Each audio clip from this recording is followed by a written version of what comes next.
ونصلي على رسوله الكريم. أما بعد، فأعوذ بالله من الشيطان الرجيم. بسم الله الرحمن الرحيم. كل نفس ذائقة الموت. صدقت يا مولانا العظيم. سب سے پہلے میں محمد عبداللہ بن مفتی آصف محمود آپ سب حضرات کا دل کی گہرائی سے مشکور ہوں کہ آپ میرے خاندان اور یہاں پر موجود علماء کے غم میں شریک ہوئے. میرے والد گرامی کی دینی خدمات کسی سے ڈھکی چھپی نہیں تھی.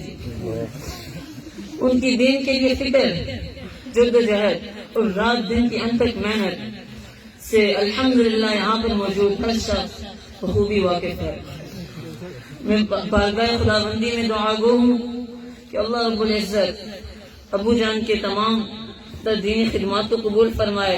مجھے اور والد گرامی سے تعلق رکھنے والے ہر شخص کو اس خدمت کے آگے کسی طرح پھیلنے اور دین کی خدمت کے عظیم فریضے کے سر انجام دینے کے لیے قبول فرمائے.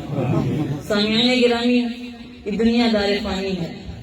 کوئی نبی، صحابی، تابعی اور ولی بھی اس دنیا میں ہمیشہ کے لیے نہیں آئے. ایک دن آئے گا ہماری بھی ہماری جنازہ ادا کی جائے گی. ایک دن آئے گا ہماری لاش پر بھی لوگ روئیں گے. ایک دن آئے گا کہ ہماری بھی میت کہیں پڑی ہوگی. تو کیوں نہ آج اس موقع سے ہم ایک سبق لیتے جائیں. میرے بزرگوں، یہ دور پر فتن ہے. ہر روز ایک نیا فتنہ ہمارا انتظار کر رہا ہوتا ہے. جو شخص چلے گئے ان کا وقت مکمل ہو گیا. لیکن آج کا یہ واقعہ بھی یہی سبق دیتا ہے کہ اے لوگوں، مہلت ہے، تمہارے پاس مہلت ابھی بھی ہے. اپنے اعمال کو مضبوط بنا لو. دنیا سے دل لگی کو بھول جاؤ. اپنے اللہ سے اپنا تعلق مضبوط بنا لو تو آخرت کی تمام تر مشکلیں، عذابات اور تکالیف سے نجات پا جاؤ گے. میں اللہ رب العزت سے دعا گو ہوں کہ اللہ ہم سب کو والد گرامی کے نقش قدم پر چلنے کی توفیق عطا فرمائے. اور آخر میں اپنے والد گرامی کے پیر و مرشد اور اپنے مرشد مربی حضرت جی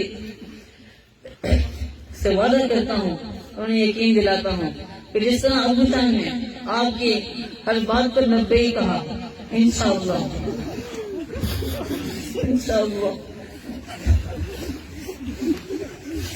ہر کتاب میں آخر آپ بات